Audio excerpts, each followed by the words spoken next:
زمانہ آیا ہے بے حجابی کا، عام دیدار یار ہوگا۔ سکوت تھا پردہ دار جس کا، وہ راز اب آشکار ہو۔ نکل کے صحرا سے جس نے روما کی سلطنت کو الٹ دیا تھا،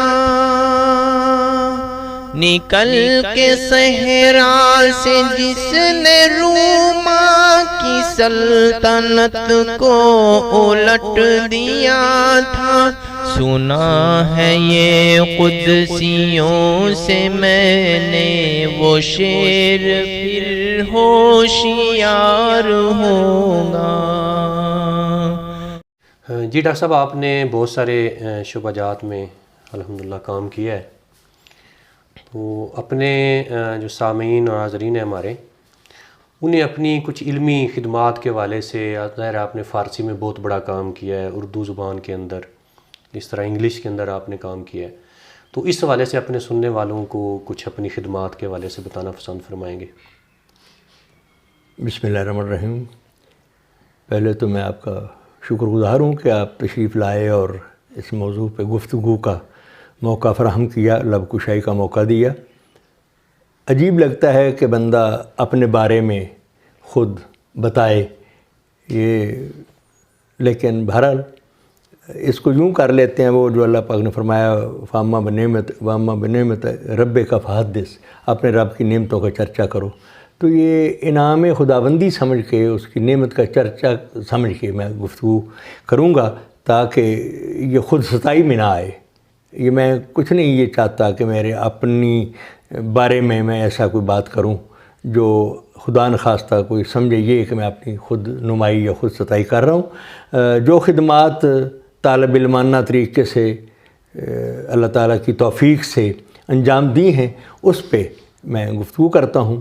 بسم اللہ الرحمن الرحیم۔ پہلی بات تو یہ ہے کہ تعلیم تو بعد میں میری مکمل ہوئی، مکمل اس معنی میں کہ ڈاکٹریٹ کی 1997 میں جا کر 1997 میں مجھے ڈاکٹریٹ کی ڈگری ملی، لیکن اس سے پہلے سے کام، یہ سفر علمی جو تھا شروع ہو چکا تھا، اور اس میں مختلف پہلوؤں پہ کام ہے۔ پہلے نمبر پہ ایک کام ہوا سروے آف لائبریریز۔ پاکستان میں جو لائبریریاں ہیں ان کا سروے کیا، وہ نجی بھی لائبریریاں تھیں، سرکاری بھی تھیں، ذاتی بھی تھیں، اور نیم سرکاری بھی لائبریریاں تھیں۔ وہ ایسی لائبریریاں ہم ڈھونڈتے تھے جن میں مخطوطات ہوں، قلمی کتابیں، فارسی کی قلمی کتابیں موجود ہوں۔ وہ کتنی ہیں، کس کس موضوع کی ہیں، اور ان تفصیلات کو پورا ایک طرح سے اس کتاب خانے کا تعارف ہوتا تھا۔ تو پھر وہ ایک تو میرے استاد تھے ڈاکٹر محمد حسین تسبیحی، انہوں نے وہ ایک کتاب چھاپی جس کا نام تھا کتاب خانہ ہے پاکستان۔ اس کے علاوہ میں نے خود جو جمع کیے وہ اردو میں بھی، پھر وہ انگلش میں بھی ایک کتاب چھپی لائبریری آف پاکستان۔ تو اس میں یہ تھا کہ کتنی کتابیں ہیں، ان میں فارسی مخطوطات کتنے ہیں، کس کس موضوع کے ہیں، تو اس طرح تفسیر کے کتنے ہیں، حدیث کے، فقہ کے، مختلف موضوعات کے کتنے ہیں، یہ ایک تعارف تھا۔ تو یہ سروے آف لائبریریز تھا۔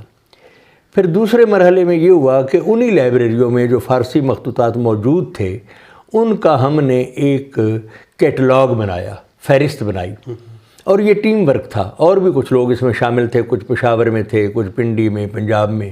میرا زیادہ تر کام جو تھا وہ سندھ میں تھا، البتہ لاہور بھی تھا، ملتان وغیرہ، لیکن زیادہ کام میرا سندھ کی لائبریریوں پر تھا۔ پیر صاحب پاگارہ کی لائبریری تھی، پھر خیرپور میں ایک اس وقت پیپلز ڈسٹرکٹ لائبریری ہوا کرتی تھی جو اب سچل لائبریری کے نام سے معروف ہے۔ اسی طرح پھر ہمدرد فاؤنڈیشن لائبریری تھی، اب وہ ہمدرد یونیورسٹی لائبریری ہو چکی ہے، کراچی یونیورسٹی۔ پھر اور لوگوں کے جو شخصی کتب خانے تھے، ڈاکٹر نواز علی شوق، ڈاکٹر عینی بلوچ، تو وہ پھر نا ٹیم ورک تھا۔ اس کو ہمارے استاد تھے احمد منزوی، وہ اس کو ایڈٹ کرتے تھے اسلام آباد میں بیٹھ کے۔ پھر وہ بعد میں 14 جلدوں میں فہرست چھپی ہے، فہرست مشترک نسخہ ہے خطی فارسی پاکستان۔ ماشاءاللہ۔ اب آپ کو کوئی بھی قلمی کتاب کسی بھی موضوع پہ آپ کام کر رہے ہیں تو آپ کے موضوع سے متعلق کتاب پاکستان میں کہاں کہاں کس کس لائبریری میں ہے، اس کے صفحے کتنے ہیں اور اس کا مصنف کون ہے، کس سن میں تصنیف ہوئی ہے، وہ ساری تفصیل جو ہے ڈیٹیلڈ اس میں مل جاتی ہے، 14 جلدوں میں موجود ہے۔ پھر اس کے بعد انفرادی کتب خانوں کے الگ الگ کیٹلاگ بھی، مثلا میں نے پنجاب یونیورسٹی کے جو لائبریری ہے اس میں آذر کلیکشن ہے، پروفیسر سراج الدین آذر تھے، انگلش کے پروفیسر ہوا کرتے تھے، ان کا کتب خانہ سارا وہاں پہ تھا، اس میں فارسی مخطوطات تھے، اس کا میں نے ایک کیٹلاگ بنایا جو میری خیر فہرست کے میرے نام سے پہلی بار چھپی، ایرانی ادارہ تھا مرکز تحقیقات فارسی ایران و پاکستان، انہوں نے چھاپی تھی۔ پھر اس کے بعد ہمدرد فاؤنڈیشن کی جو لائبریری تھی کراچی میں، اس کے فارسی مخطوطات کی جو میں نے فہرست مرتب کی وہ 1988 میں چھپ گئی تھی۔ پھر اس کے بعد جو ذاتی کتب خانے تھے، مثلا ایک ڈاکٹر نواز علی شوق ہیں کراچی میں، ان کے لائبریری کی فہرست میں نے بنائی، اور وہ کس شوق سے، کیا شوق، گنجینہ شوق کے نام سے وہ کتاب چھپی، گنجینہ شوق فہرست ہے ان کے فارسی مخطوطات کی۔ پھر ڈاکٹر این اے بلوچ تھے حیدرآباد میں، بہت بڑے اسکالر تھے، ان کے فارسی مخطوطات کی فہرست بنائی، بعد میں وہ مخطوطات جو ہیں وہ سندھ آرکائیوز میں چلے گئے، تو وہ جو فہرست تھی وہ پہلے جو جام شور سندھ یونیورسٹی سے ایک رسالہ نکلتا ہے تحقیق، اس میں چھپی، پھر وہ ایران سے بھی وہ فہرست چھپی۔ تو اس طرح یہ فہرست کا کام چلتا رہا، یہ دوسرا مرحلہ تھا فہرست نگاری کا۔ تیسرا یہ تھا کہ پھر ان فارسی نسخوں میں جو اہم نسخے تھے جو کہ ہم چاہتے تھے کہ دنیا میں متعارف ہوں، سامنے آئیں، پھر وہ ایڈٹ کیے، ایسے کئی نسخے ایڈٹ کیے، مرتب کیے، تو وہ پھر چھپے۔ پھر چوتھے مرحلے میں یہ ہوا کہ یہ چونکہ فارسی ہے، اب زیادہ چلن فارسی کا نہیں رہا، تو پھر ہم نے ان کو اردو ترجمہ شروع کر دیا، تراجم کا کام شروع ہو گیا، تراجم کام شروع ہوا۔ پھر وہ کئی کتاب، مثلا مولوی رحمان علی ایک کتاب ہے تذکرہ علماء ہند، پروفیسر ایوب قادری صاحب نے اس کا ترجمہ کیا تھا، پاکستان ہسٹوریکل سوسائٹی نے چھاپا تھا، لیکن وہ ناپید ہو گئی، تو پھر میں نے اس پہ نظر ثانی کی تو اس کو دوبارہ چھاپا۔ پھر ایک کتاب تھی لطائف اشرفی مخدوم اشرف جہانگیر سمنانی رحمۃ اللہ علیہ کی، تصوف کی کتاب تھی، اس کا اردو ترجمہ کیا، وہ چھپا۔ پھر معیار سالکان طریقت کتاب تھی میر علی شیر خان ٹھٹوی کی، اس کا میں نے ترجمہ کیا، پھر وہ چھپی۔ پھر ایک اور کتاب تھی تاریخ بلوچی کے نام سے عبد المجید جوکھیہ کی، وہ فارسی متن اس کا مرتب کیا، ساتھ اس کا اردو ترجمہ کیا۔ تو اس طرح کے کئی کام ہیں جو بعد میں پھر انجام ہوئے۔ بعض پھر ایسے تھے جو رسالوں میں چھپتے گئے، کچھ جو تھے وہ مستقل کتاب کی شکل میں چھپتے گئے، کچھ ایران سے بھی چھپے، تو اس طرح کے پھر کام ہوتے رہے۔ پھر اس کے علاوہ جو تھا فارسی کے علاوہ، اردو تراجم کے علاوہ، کچھ مجھے شوق تھا یہ قطعات تاریخ کہنے کا، تو وہ بہت سارے لوگوں کے فارسی بھی اردو بھی قطعات تاریخ کہے، وہ چھپی تو نہیں ہے لیکن کچھ چھپے، جو مثلا نقوش ایک رسالہ نکلتا تھا لاہور سے، اس کے جو ایڈیٹر تھے محمد طفیل، تو وہ ان کے نقوش کا محمد طفیل نمبر چھپا، تو وہ پریس میں جا چکا تھا، تو لاہور میں ایک ہوتے تھے، وہ بھی تاریخ گو تھے، محترم کسرا منہاس صاحب، اللہ کو پیارے ہو گئے، انہوں نے مجھے کہا کہ آپ ان پہ کوئی قطعات لکھیں، تو میں نے اسی وقت وہ لکھے، تو وہ پریس میں تھا، تو فوراً انہوں نے کتابت کرا کے تو اس میں وہ شامل کیے، تو اس کی دوسری جلد جو ہے نقوش کا طفیل نمبر میں، محمد طفیل نمبر، اس میں وہ چھپ گئے۔ پھر وہ ڈاکٹر تصبیح صاحب جو ہمارے استاد تھے، جن کے ساتھ ہم مختلف لائبریریوں میں جاتے تھے، تو انہوں نے ایک کتاب لکھی فارسی پاکستانی و مطالب پاکستان شناسی، تو یہ شروع کی باتیں ہیں جب ابھی ہم قدم رکھ رہے تھے، تو اس وقت بھی میں نے قطع تاریخ کہا ہے، تو وہ اس کتاب میں شامل ہے۔ تو اس طرح کئی کتابوں میں میرے قطعات تاریخ چھپے، کچھ مزاروں پہ لگاتے ہیں، جو بزرگوں کے مزار ہیں تو وہ پتھروں پہ سنگ مرمر پہ کندہ کر کے تو وہ مزاروں پہ لگائے گئے، وہ بھی بہت ہیں اس طرح، تو یہ کام بھی ایک ہے جو میں نے کیا۔ باقی شاعری کا بھی شوق رہا بچپن میں، فارسی اردو پنجابی تین طرح کی شاعری کرتے رہے، تو لیکن مجھے پھر بعد میں جب ریسرچ کی طرف آ گئے تو وہ زیادہ ٹائم پھر ریسرچ کی طرف آیا، وہ ذرا کم ہو گیا شوق اس کا، لیکن وہ بھی میری پرانی ڈائریوں میں چیزیں پڑی ہوئی ہیں، کبھی کوئی ہمت کرے گا میرا بچہ تو اس کو اکٹھا کر شائع کر دے گا، سامنے آ جائے گی وہ چیز بھی۔ اچھا، اس میں ڈاکٹر صاحب یہ کام حکومتی سرپرستی میں ہو رہا تھا یا کوئی انجمن تھی یا کوئی تحریک تھی؟ نہیں، یہ حکومت ایران نہیں تھا، پاکستان نہیں تھا، حکومت ایران کا ایک ادارہ تھا اسلام آباد میں، مرکز تحقیقات فارسی ایران و پاکستان، تو وہ کروا رہے تھے، تو وہ ہم باعث کر کے لا کے دیتے، تو وہ وہاں پھر اس پہ کام کرتے تھے، اس کو ایڈٹ کرتے تھے۔ بعد میں پھر چونکہ ایک ذوق ہی اس طرح کا بن گیا یا طریقہ یہ بن گیا، پھر اپنے طور پہ بھی کام کیا، تو اسی ادارے نے وہ کتاب چھاپی، 2 کتابیں تو اسی ادارے نے میری چھاپ دی، ایک پنجاب یونیورسٹی لائبریری والی اور ایک ہمدرد والی۔ بعد میں جو چھاپی وہ ڈاکٹر نواز علی شوق کی گنجینہ شوق کے نام سے انہوں نے خود ہی شائع کی کافی پبلیکیشن سے۔ پھر جو ڈاکٹر این بلوچ کی وہ میں نے آپ کو بتا ہی دیا ہے کہ اس میں جام شوروں سے چھپی یونیورسٹی سے، پھر ایران سے بھی چھپی۔ اس کے علاوہ میرے کئی کام ہیں، مثلا خطوط پہ میں نے کام کیا، بڑے ایک اسکالر ہوئے ہیں سندھ کے پیر حسام الدین راشدی، ان کے کچھ خطوط تھے ڈاکٹر محمد باقر پرنسپل رہے ہیں اورینٹل کالج پنجاب یونیورسٹی کے، ان کے نام، تو ان کے خطوط میں نے مرتب کیے تو وہ پھر شائع ہوئے اور وہ کراچی یونیورسٹی نے شائع کیے۔ تو اس طرح کی کئی کتابیں۔ اچھا، اس میں ڈاکٹر صاحب اپنے سندھ میں جس طرح فرمایا کہ آپ نے زیادہ تر کام ادھر کیا ہے، سندھ میں لائبریریوں کی حفاظت، ان کی بقا، ان کی ترویج کا نظام آپ کو بہتر نظر آتا ہے یا کہ ہمارے پنجاب کے اندر؟ نہیں، دیکھیں جو شخصی لائبریری ہوتی ہے نا، اصل میں اب رجحان نہیں رہا۔ بزرگ تھے نا عالم فاضل پڑھے لکھے، تو وہ کتابیں لکھتے رہے یا سنبھالتے رہے۔ اب بچے جو ہیں وہ فارسی کا چلن نہیں رہا، عربی نہیں پڑھتے، تو وہ ایسے ہی رکھی ہوئی ہیں گٹھڑیوں میں باندھ کے یا صندوقوں میں، ان کو اتنا نہیں۔ لیکن پھر بھی کچھ کتب خانے ایسے ہیں جن کی قدردانی ہے، مثلا پیر صاحب پگارا کی لائبریری بہت اعلیٰ ہے، پھر انہی کے ایک بھائی ہیں جھنڈے والے، پیر جھنڈوں والے، ان کا بھی لائبریری ہے، وہ بڑی اچھی انہوں نے سنبھالی ہوئی ہے۔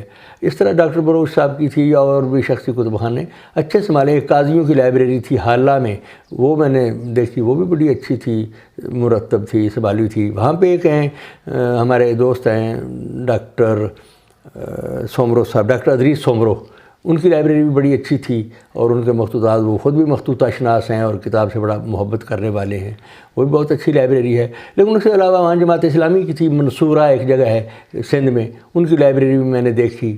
پھر سندالہ جی انسٹیٹیوٹ ہے، سندھی ادبی بورڈ ہے، بہت سارے ادارے ہیں۔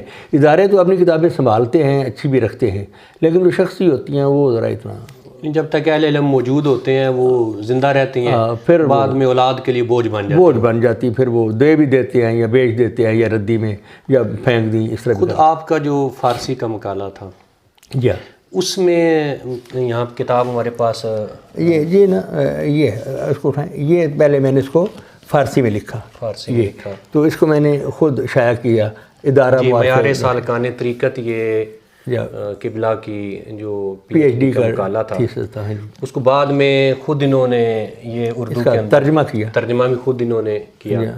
یہ پچھلے ہم جو کوشچن تھا اس میں بھی ہم بات ہی رپیٹ کر چکے تھے۔ اچھا پیر صاحب، اس کی کیا خصوصیات تھیں اور اس میں کون سے موضوعات کو آپ نے ڈسکس کیا تھا؟ یہ میں عرض کرتا ہوں، یہ اصل میں ٹھٹا جو سندھ کا شہر ہے نا، وہاں کا ایک مصنف ہوا ہے میر علی شیر کان نے تخلص کرتا ہے کنات سے، کانے، میر علی شیر کان نے، ٹھٹوی شیرازی، یہ تھے تو ایرانی لوگ، لیکن کسی دور میں ٹھٹا میں آ کے بس گئے۔ ٹھٹا بڑا علمی مرکز ہوا کرتا تھا، تو ٹھٹا میں اس نے یہ زندگی کی آخری کتاب لکھی۔ اس کے مقدمے میں ویسے تو 40-50 کتابیں لکھی ہیں، تو اس میں لکھتا ہے کہ اب میری 63 سال عمر ہو گئی ہے، کچھ بیماریاں لاحق ہو گئی ہیں، تو میں سوچتا ہوں کوئی ایسی کتاب لکھوں جو وجہ نجات بن جائے۔ تو یہ اس نے بزرگان دین کا تذکرہ لکھا، حالات زندگی۔ اس کے نا 12 باب ہیں، ایک باب پہلی صدی، جو پہلا باب ہے پہلی صدی کے بزرگوں پہ ہے، پھر دوسری صدی کا، تیسری کا، تو اس نے 1 سال میں یہ کتاب لکھ دی۔ تو اس میں 1200 سال کے بزرگوں کے تذکرے ہیں۔ اس کا نام ہے معیار سالکان طریقت۔ اس کے اعداد نکالیں تو وہ 1202 ہجری بنتا ہے جس سن میں یہ کتاب لکھی گئی۔ پھر میں نے اس کو پی ایچ ڈی کا موضوع بنایا، اس پہ حواشی، تعلیقات، اس کو مرتب کیا، مقدمہ لکھا، پھر اس کا ترجمہ میں نے خود کیا۔ یہ حکومت سندھ کا محکمہ سیاحت و ثقافت ہے، کلچر ڈپارٹمنٹ، انہوں نے پھر اس کو دوبارہ شائع کیا۔ پھر سندھ میں فارسی ادب پہ میں نے کافی کام کیا۔ جو حکمران تھے کلوڑا خاندان، ان کا میر منشی تھا، جو آج کل سیکٹری کہہ لیں، تو وہ ان کے خطوط لکھتا تھا، مختلف جو حکومتی خط ہوتے ہیں، آرڈر، تو وہ پھر جمع ہوتے تو اس کا بیٹا تھا 7 میں بیٹھ کر اس نے اس کو مرتب کیا، شیوک رام اتارد کا، تو انشاء اتارد کے نام سے، شیوک رام نام تھا، اتارد اس کا تخلص تھا، پڑھا لکھا بندہ تھا۔ اس کے خطوط وہ میں نے مرتب کیے، یہ آپ کے سامنے رکھے ہوئے، یہ بھی حکومت سندھ نے اس کو شائع کیا ہے، ٹھیک ہے۔ اچھا، اسی طرح پھر سندھ میں ایک بڑے بزرگ ہوئے ہیں فقیر قادر بخش بے دل، روڑی میں ان کا مزار ہے، قادری سلسلے کے بزرگ تھے فقیر قادر بخش بے دل۔ وہ کئی زبانوں کے شاعر تھے، انہوں نے سرائکی، سندھی، اردو، فارسی، عربی کئی زبانوں میں کلام لکھا۔ پھر ان کے جو فارسی تھے جو دیوان تھے، وہاں ان کی مزار پہ ایک بنی ہوئی ہے بے دل یادگار کمیٹی، اس کے جو سیکٹری ہیں جناب اختر درگاہی صاحب، وہ بڑے صاحب ذوق ہیں۔ انہوں نے کہا کہ یہ فارسی جو متن ہے یہ ہمیں درست کر کے دیں۔ وہ 3 دیوان تھے، یہ دیکھیں، دیوان منہاج الحقیقت، دیوان مصباح الطریقت، اور ایک اور دیوان تھا دیوان مصباح الطریقت۔ تو اس طرح یہ 3 دیوان تھے، یہ اور 3 دیوان ان کے میں نے مرتب کیے۔ پھر ایک جگہ ہے کھوڑا شریف، مخدوم عبد الرحمن کھوڑا شہید ان کے مزار ہے وہاں پہ، ان کا ایک کتاب تھی تذکرہ مخادیم کھوڑا، وہ مرتب کی۔ پھر پیر صاحب اگاڑا کے جو جد اعلیٰ تھے پیر صاحب محمد راشد روضہ دنی، ان پہ ان کی ایک لغت ہے فارسی سے فارسی، جمع الجوامع اس کا نام ہے۔ وہ پھر میں نے اس پہ ایک مضمون لکھا، مجھے قلمی نسخہ ملا نیشنل میوزیم کراچی سے، تو وہ ڈاکٹر این بلوچ نے توجہ دلائی پیر صاحب کو کہ یہ آپ کے بزرگوں کی کتاب ہے۔ پھر انہوں نے مجھے بلایا اور معاہدہ کیا کہ یہ ہمیں کتاب مرتب کر کے دیں۔ پھر وہ سامنے رکھی 10 جلدوں میں وہ لغت لکھی میں نے، پھر فارسی سے فارسی تو وہ مرتب کی۔ پھر پیر صاحب نے ابھی 4 جلدیں اس کی چھپ گئی ہیں۔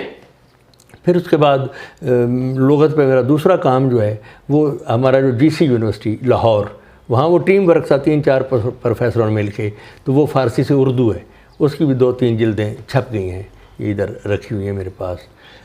اس طرح کے کئی کام جو ہیں وہ مشترکہ جدوجہد ہوئے تھے، مل کے کو آتھر کے طور پہ، کچھ انفرادی، کچھ اجتماعی، بس ساری زندگی لکھنے لکھانے میں گزر گئی۔ اللہ کا شکر ہے کہ چلو شکر کرتے ہیں کہ زندگی کسی کام میں اور علمی کام میں گزاری ہے، اللہ کا بڑا احسان ہے۔